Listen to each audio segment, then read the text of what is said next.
Who wears the pants in a relationship?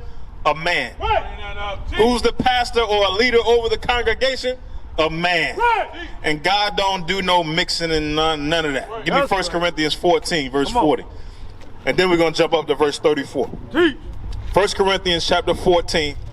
There's some good stuff coming out. All praises to the Most High. That's right. And it's all for the edification of our brothers and our sisters. Because what we want to see from you, Sister Amira, we want to see you repentant. We want to see you in a lovely, beautiful dress with fringes and a border of blue on. And at some point in the future, we want to see you married to a husband, bearing children, guiding the house. That's right. That's what the Bible says is the upper echelon of our sisters.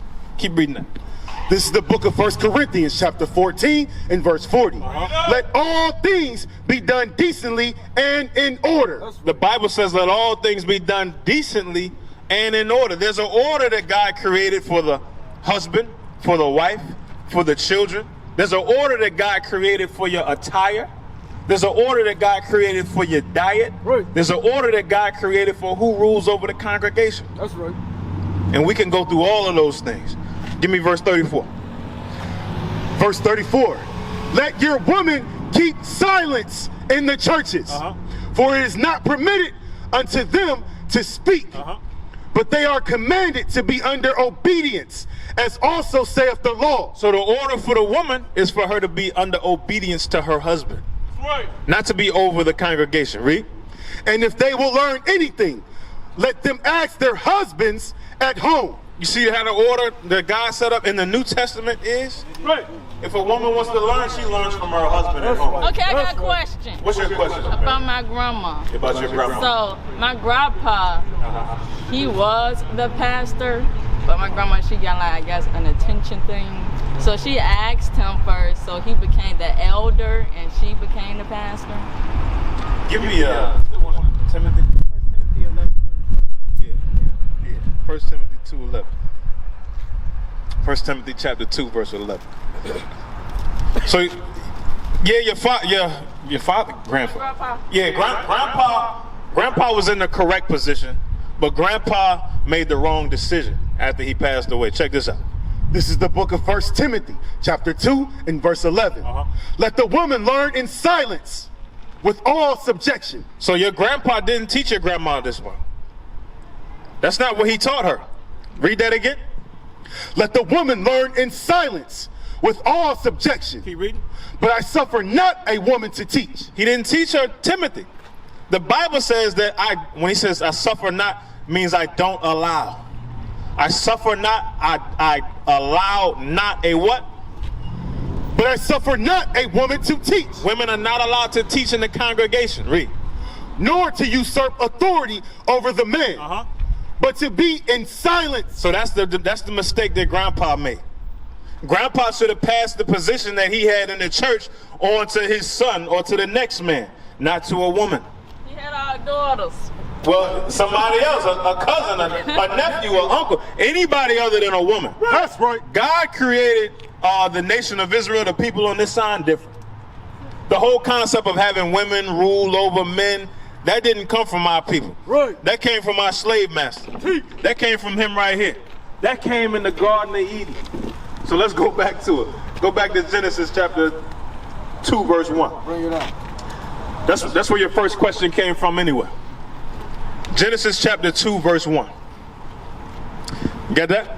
This is the book of Genesis, chapter 2 and verse 1. Chapter 3, verse 1, I'm sorry. Chapter 3 and verse 1. Now the serpent was more subtle than any beast of the field. So the Bible says that the serpent was more subtle than any beast of the field. Somebody got that for me in Ecclesiastes? That they themselves are beasts?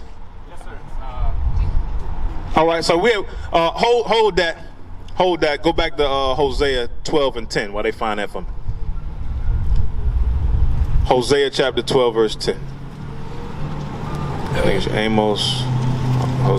Hosea chapter 12, verse 10. It's 3 and 18. All right, so we're going to go to Hosea 12 and 10, back to Genesis, and then Ecclesiastes. Read that. This is the book of Hosea, chapter 12 and verse 10. I have also spoken by the prophets, and I have multiply visions and use similar to. Use similar to. So back to the original question that you had about Adam and Eve. I asked you, what don't you believe in the Bible? You said the story of Adam and Eve. It don't make sense. But it all goes back to grandpa and grandma, how grandpa was supposed to be the ruler of the church over the congregation, and when his time was up, it had to go to another man. But in our nation, our people, our sisters have desired power and authority that God did not give them. Go back to Genesis chapter 3, verse 1. We're going to start to wrap it up pretty soon. What time y'all got?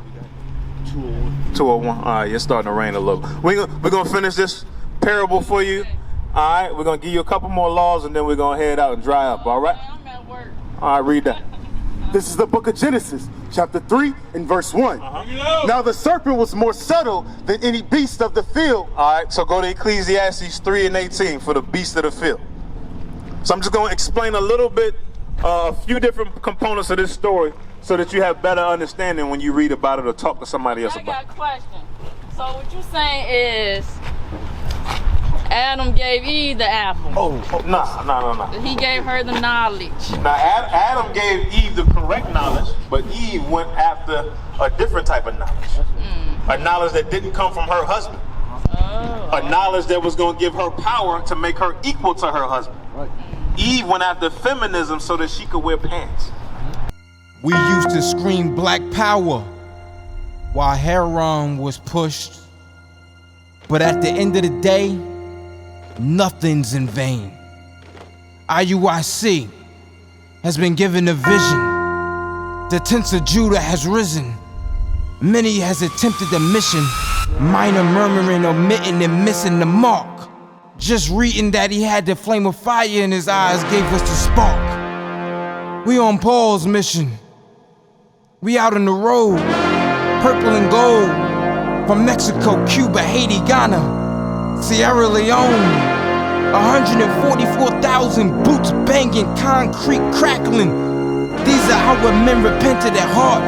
The scriptures is proof. Iuic, we deliver the truth.